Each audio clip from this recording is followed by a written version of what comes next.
हैं, यानी हर एक कंटेंट को अच्छी तरह से समझना है, तो संख्यात्मक प्रश्न बहुत ही जरूरी है। तो आइए शुरुआत करते हैं।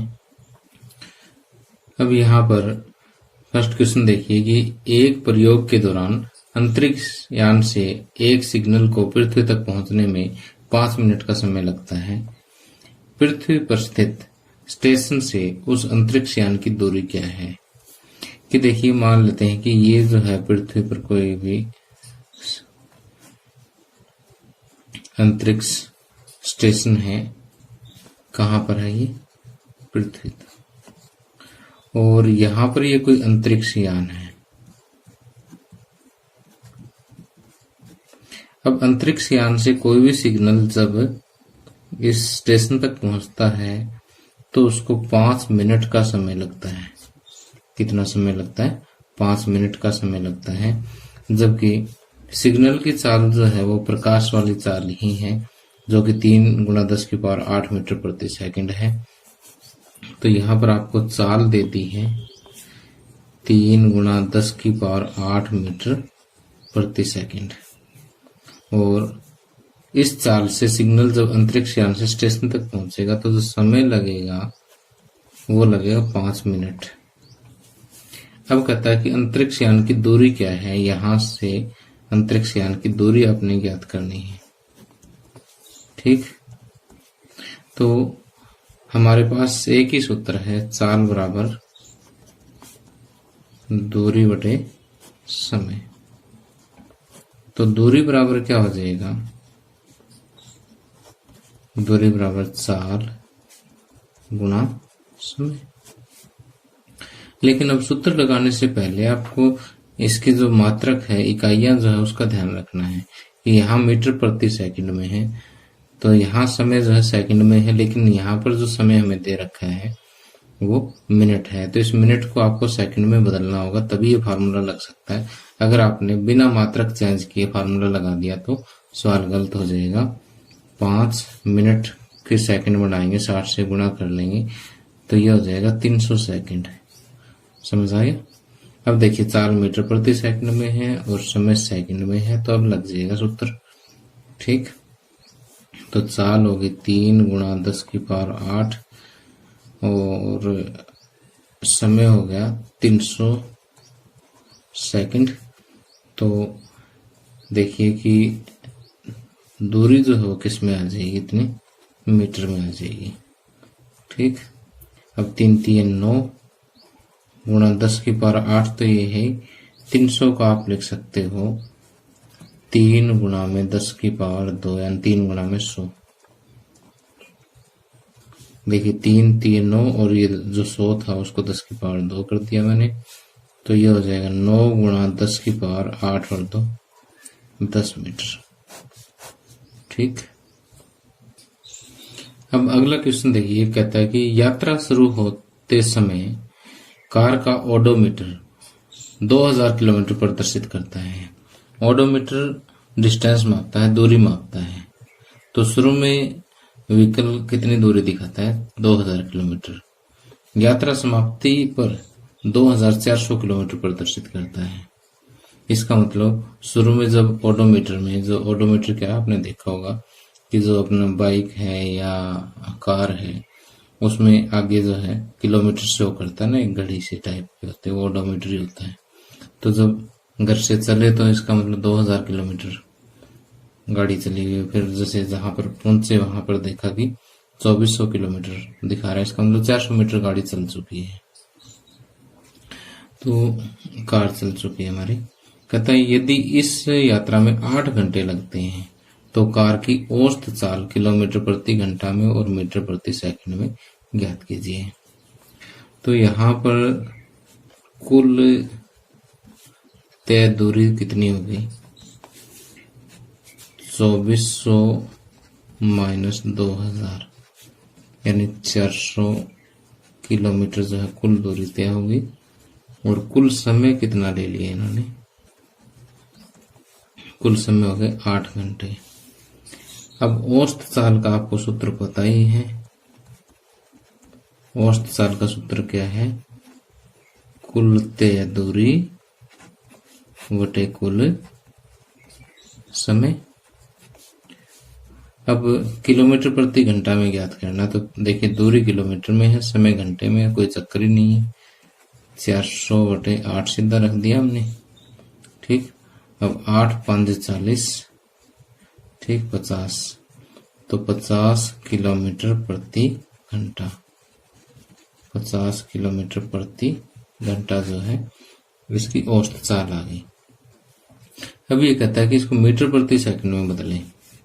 अब देखिए कि 50 किलोमीटर प्रति घंटा, तो किलोमीटर के बना लीजिए मीटर। 1 किलोमीटर में 1000 मीटर होते हैं, ठीक, और घंटे के बना लीजिए सेकंड। 1 घंटे में 3600 सेकंड होते हैं, ठीक। मीटर प्रति सेकंड में बदल गया, सब कट कर दो जो होता है, 2 0 से 2 0 कट हो गए, और 5 दूनी 10, 18 दूनी 36, ठीक, फिर 25 दूनी 50 और 9 दूनी 18, ये आ जाएगा 25 5 125/9। 125/9 को जब आप सोल्व करोगे किसमें आएगा, मीटर पर सेकंड में। इसको जब आप सोल्व करोगे तो ये आ जाएगा 13.9 मीटर पर सेकंड, ठीक। तो अब देखिए मैं आपको एक शॉर्टकट बताता हूँ कि किलोमीटर पर आवर को अगर आपने चेंज करना है मीटर पर सेकंड में, ठीक, तो इसको 5/18 से गुणा कर दीजिए, ठीक। देखो क्योंकि इसको 1000/3600 से गुणा करनी होती है, तो 5/18 कट के आता है, तो इसका सीधा 5/18 से गुणा कर दो, मीटर पर सेकंड में चेंज हो जाएगा। और मीटर पर सेकंड को अगर आपने किलोमीटर पर आवर में चेंज करना हो तो इसको 18/5 से गुणा कर दो, किलोमीटर पर आवर में चेंज हो जाएगा। तो ये चीज आपने याद रखनी है, ठीक। क्या बताया मैंने कि किलोमीटर पर आवर को अगर मीटर पर सेकंड में बदलना हो तो किलोमीटर पर आवर को 5/18 से गुणा कर दो, और मीटर पर सेकंड को किलोमीटर पर आवर में चेंज करना हो तो इसको मीटर पर सेकंड को 18/5 से गुणा कर दो, किलोमीटर पर आवर में चेंज हो जाएगा। अब आगे देखिए एनसीईआरटी बुक का एक एग्जाम्पल और है। कहता उषा 90 मीटर लंबे तालाब में तैरती है। वह एक सिरे से दूसरे सिरे तक एक सरल रेखीय पथ पर जाती है तथा वापस आती है। इस दौरान वह कुल 180 मीटर की दूरी 1 मिनट में तय करती है। उषा की औसत चाल और औसत वेग को ज्ञात कीजिए। अब देखिए बहुत ही इंपॉर्टेंट क्वेश्चन है, इसको ध्यान से देखना कि जैसे ये 90 मीटर लंबा तालाब है, उषा क्या करती है कि यहां से चलती है, 90 मीटर गई और 90 ही वापस आ गई, तो कुल 180 मीटर की दूरी तय की इसने और 1 मिनट का समय लिया। तो आपको ज्ञात करना औसत चाल क्या है और औसत वेग क्या है। पहले तो औसत चाल ज्ञात कर लेते हैं। तो यहाँ पर कुल तय दूरी कितना है, 180 मीटर, और समय कितना है, 1 मिनट। अब मिनट की मैं सेकंड बना लेता हूं ताकि चाल जो है मीटर प्रति सेकंड में आ जाए। तो ये 60 सेकंड हो गया। और औसत चाल का आप सूत्र लगा दीजिए। औसत चाल का सूत्र आपको पता है क्या है, कुल दूरी बटे कुल समय। कुल दूरी होगी कितनी, 180 मीटर, और समय हो गया 60 सेकंड। तो 60 दिए 180, तो 3 मीटर प्रति सेकंड जो है इसकी औसत चाल आ जाएगी, ठीक। अब औसत वेग का सूत्र अगर हम देखें तो ये है कुल विस्थापन बटे कुल समय। तो विस्थापन कितना हुआ कि उषा यहां से चली और वापस यहीं आ गई, तो इसका मतलब कुल विस्थापन तो 0 है। कुल विस्थापन कितना है, 0, क्योंकि आरंभिक बिंदु भी यही है और अंतिम स्थिति भी यही है। तो आरंभिक स्थिति और अंतिम स्थिति एक ही जगह होने की वजह से क्या है, तो इन दोनों स्थितियों के बीच में दूरी क्या होगी, 0 तो होगी, कम से कम दूरी क्या होगी, 0 होगी। तो इसका मतलब विस्थापन क्या है, 0/60 सेकंड। तो ये 0 मीटर प्रति सेकंड जो इसका औसत वेग आ जाएगा। ठीक, तो यहाँ पर हम लिखेंगे कि औसत चाल 3 मीटर प्रति सेकंड और औसत वेग जो है वो 0 मीटर प्रति सेकंड। अब आगे एनसीईआरटी अभ्यास का सेकंड क्वेश्चन है। ये कहता कि 300 मीटर सीधे रास्ते पर जोसेफ जॉगिंग करता हुआ 2 मिनट 50 सेकंड में एक सिरे ए से दूसरे सिरे बी तक पहुंचता है और घूमकर 1 मिनट में 100 मीटर पीछे बिंदु सी पर पहुंचता है। जोसेफ की औसत चाल और औसत वेग क्या होंगे सिरे ए से बी तक तथा सिरे ए से सी तक। तो देखिए कि पूरी स्थिति को एक चित्र के माध्यम से समझते हैं कि जो है यहाँ पर 300 मीटर लंबा सीधा रास्ता है। ये लो जी, बिंदु ए से लेकर के बी तक कितना लंबा पथ है, ये 300 मीटर। इस 300 मीटर पथ पर उसको समय लगता 2 मिनट 50 सेकंड और घूमकर 1 मिनट में 100 मीटर बिंदु सी पर। अब यहाँ बी से घूमकर 1 मिनट में 100 मीटर, ये बिंदु सी है,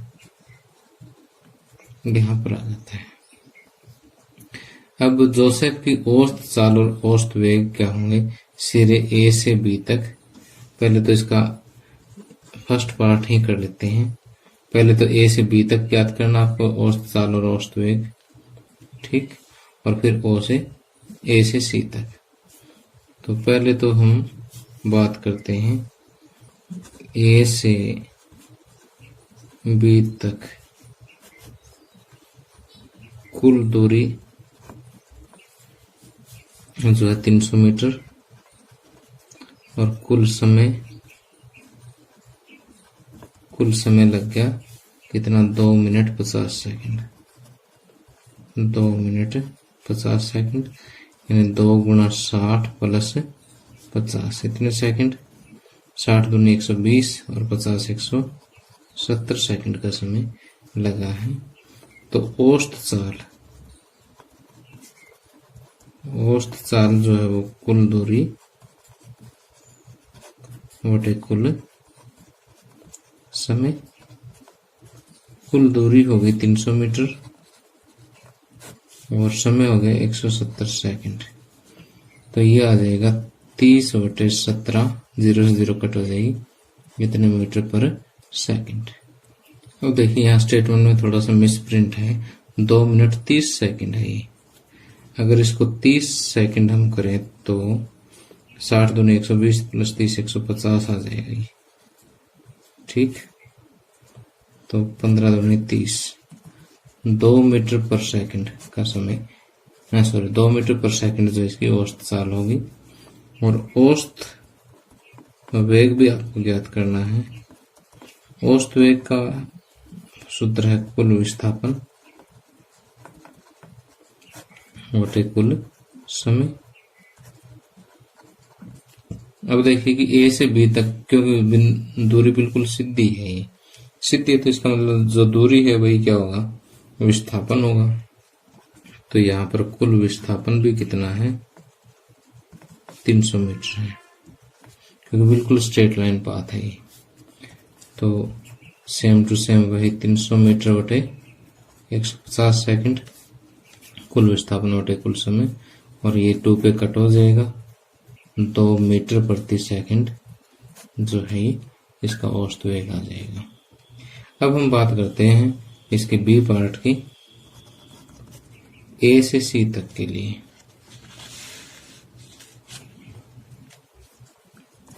ए से सी तक यहाँ पर कुल दूरी तो कितनी हो जाएगी, कुल दूरी देखिए 300 मीटर ये गया, 100 वापस आया, तो कुल दूरी हो जाएगी 300 प्लस 100 400 मीटर।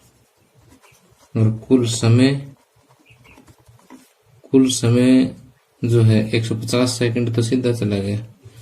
2 मिनट 30 सेकंड तो पहले है, और फिर वापसी में कितना, 1 मिनट में वापस आता है ये, तो 1 मिनट और हो जाता है, तो 3 मिनट 30 सेकंड हो गए। 3 मिनट 30 सेकंड। 3 मिनट 30 सेकंड को हम क्या करते हैं, सेकंड में बदल लेंगे। 60 180 प्लस 30, 210 सेकंड का समय लग गया टोटल। तो यहां से औसत साल देखिए,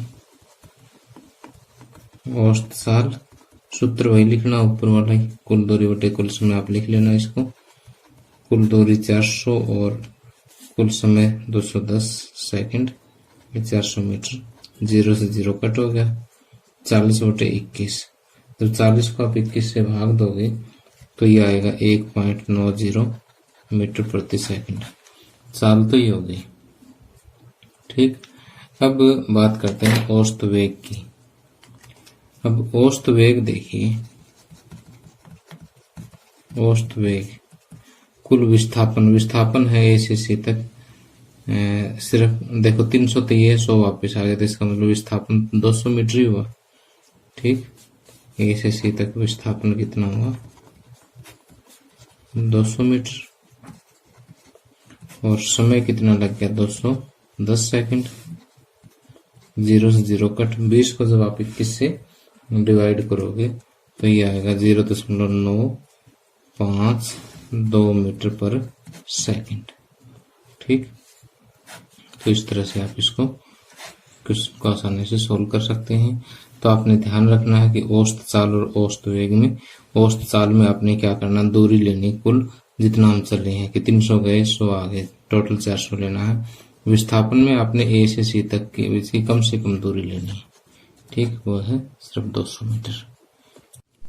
अब देखिए, मैं आपको एक बहुत ही इंपॉर्टेंट क्वेश्चन डिस्कस करवा रहा हूँ, जो सिर्फ न केवल 9th क्लास के लिए, बल्कि जब भी आप कोई भी जीके का कॉम्पिटिटिव एग्जाम फाइट करोगे तब आपको एक क्वेश्चन वहां पर जरूर मिलेगा। तो यहाँ देखिए कि अब्दुल गाड़ी से स्कूल जाने के क्रम में औसत चाल 20 किलोमीटर प्रति घंटा पाता है। यानी जब घर से स्कूल अगर अब्दुल जाता है तो उसकी औसत चाल 20 किलोमीटर प्रति घंटा है। उसी रास्ते से लौटने पर वहां भीड़ कम है और औसत चाल 30 किलोमीटर प्रति घंटा है। जब वापस आता है तो उसकी औसत चाल कितनी है, 30 किलोमीटर प्रति घंटा है। अब्दुल की इस पूरी यात्रा की औसत चाल क्या है। अब इसकी पूरी औसत चाल बतानी है। अब बच्चे गलती क्या करते हैं कि वो इन दोनों को प्लस कर देते हैं, 20 प्लस 30 50 बटे में 2 जी 25 किलोमीटर प्रति घंटा, जो कि पूरी तरह से गलत आंसर है, क्योंकि ऐसा कोई फार्मूला ही नहीं है कि हम आने की स्पीड और जाने की स्पीड जोड़ के 2 से भाग दे दें। तो देखिए कि माना एच से एस तक दूरी, एच क्या है, घर है, एस क्या है, स्कूल है, एक्स किलोमीटर आपने मान लिया है। तो अब जाने की औसत चाल, स्कूल जाने की औसत चाल कितनी है, 20 किलोमीटर प्रति घंटा, और समय कितना लग गया स्कूल जाने में, समय का सूत्र होगा दूरी बटे चाल। तो दूरी है कितनी, यहां से यहां तक x मान ली हमने, ये दूरी कितनी है x, और चाल कितनी है 20। तो दूरी बटे चाल इतना जो है घंटा जाने में लग गया, और वापसी आने में समय, स्कूल से आने में समय, सूत्र तो वही रहेगा दूरी बटे चाल, आने में समय लगा x बटे 30 घंटा। ठीक, अब आगे देखिए कि कुल समय कितना लगा।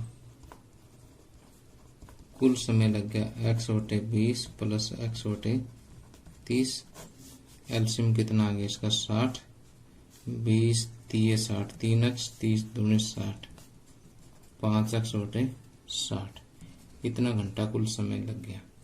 अब मैं ये क्यों निकाल रहा हूं, क्योंकि औसत चाल ज्ञात करने, और औसत चाल का सूत्र क्या है, कुल दूरी बटे कुल समय। तो जाने का समय ये हो गया, आने का समय ये हो गया, और कुल समय ये हो गया। अब कुल दूरी कितनी होगी, कुल दूरी देखो x गए x वापस आए, तो x प्लस x 2x। अब औसत चाल का सूत्र लगा दीजिए। अब देखिए कि औसत चाल क्या है, कुल दूरी बटे कुल समय। कुल दूरी होगी x प्लस x 2x, और कुल समय 5x बटे में 60 है, 60 ऊपर आ जाएगा इसका, ठीक। x से x कैंसिल, 5 से 5, 12 5 60, 12 दूनी 24 किलोमीटर प्रति घंटा, ठीक। तो इस तरह से जो है इसको कुल दूरी और कुल समय ज्ञात करके आपने करना है। और अगर यही क्वेश्चन कॉम्पिटिटिव एग्जाम में आता है तो इसके लिए देखिए कि अगर जाने की स्पीड v1 है, आने की स्पीड v2 है, और बराबर दूरी तय होती है, तो ये सूत्र लगेगा कि उस केस में औसत चाल हो जाएगी 2v1 गुणा v2 बटे v1 प्लस v2। तो इस केस में लगाएंगे तो 2 गुणा v1 कितना है 20 किलोमीटर, यानी जाने की स्पीड कितनी है 20, आने की 30, तो v1 v2 ये हो गया 2 गुणा 20 गुणा 30 बटे 20 प्लस 30। तो ये हो जाएगा 2 गुणा 20 गुणा 30 प्लस 30 कितना 50, तो 0 से 0। तो प्यारे बच्चों, आपको मेरा लेक्चर कैसा लगा मुझे कमेंट करके जरूर बताना। Thank you, have a nice day.